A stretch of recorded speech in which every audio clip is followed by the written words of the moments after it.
Assalamualaikum warahmatullahi wabarakatuh. Kembali lagi bersama saya, Abi Al-Arif. Sebuah kisah inspiratif di zaman Syekh Abdul Qadir Al-Jailani. Ada seseorang yang busuk hatinya ingin memfitnah Syekh Abdul Qadir Al-Jailani.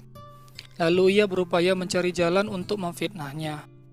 Maka ia membuat lubang di dinding rumah Syekh Abdul Qadir Al-Jailani dan mengintipnya. Kebetulan ketika ia mengintip Syekh Abdul Qadir Al-Jailani, ia melihat Syekh Abdul Qadir Al-Jailani sedang makan dengan muridnya. Syekh Abdul Qadir Al-Jailani suka makan ayam, dan setiap kali ia makan ayam dan makan yang lain, ia akan makan separuh saja. Lebihan makanan tersebut akan diberi kepada muridnya.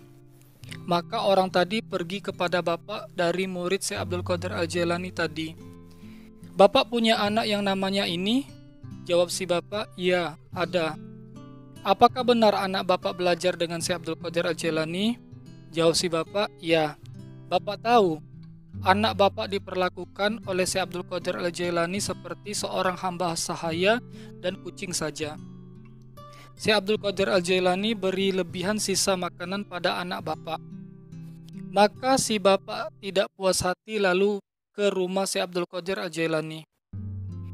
"Wahai Tuan Syekh, saya menghantar anak saya kepada Tuan Syekh bukan jadi pembantu atau dilakukan seperti kucing.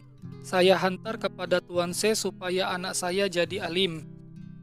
Syekh Abdul Qadir Al-Jailani hanya jawab ringkas saja, "Kalau begitu ambillah anakmu." Maka si bapak tadi mengambil anaknya untuk pulang. Bapak tadi bertanya pada anaknya, beberapa hal mengenai ilmu hukum syariat, ternyata semuanya soalnya dijawab dengan benar. Maka bapak tadi berubah pikiran untuk kembalikan anaknya kepada Tuan Syekh Abdul Qadir Al-Jailani.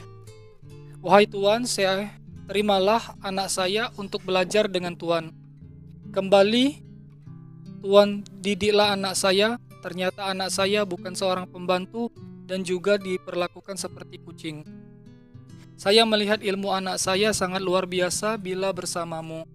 Maka jawab Tuan Syekh Abdul Qadir Al-Jailani, "Bukan aku tidak mau menerimanya kembali, tapi Allah sudah menutup pintu hatinya untuk menerima ilmu Allah, dan Allah sudah menutup pintu futuhnya untuk mendapat ilmu, disebabkan seorang ayah yang tidak beradab kepada guru, maka anak yang menjadi korban. Begitulah adab dalam menuntut ilmu.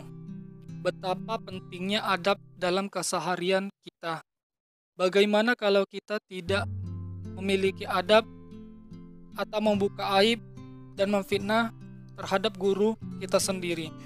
Kata ulama, satu prasangka buruk saja kepada gurumu, maka Allah haramkan seluruh keberkahan yang ada pada gurumu kepadamu. Syekh Al-Junaid Al-Baghdadi berkata, "Sombongnya seorang guru mursyid lebih baik dari ikhlasnya seluruh murid. Sebab maka para gurumu kita mempunyai maksud dan tujuan dalam hidup. Begitupun mereka mempunyai maksud dan tujuan. Akan tetapi kita tidak mengetahui maksud dari tingkah lakunya. Alangkah baiknya kita berhusnuzon kepada guru kita, sebab dia membimbing kita ke jalan Allah, karena memfitnahnya akan menutup hati kita terhadap Allah."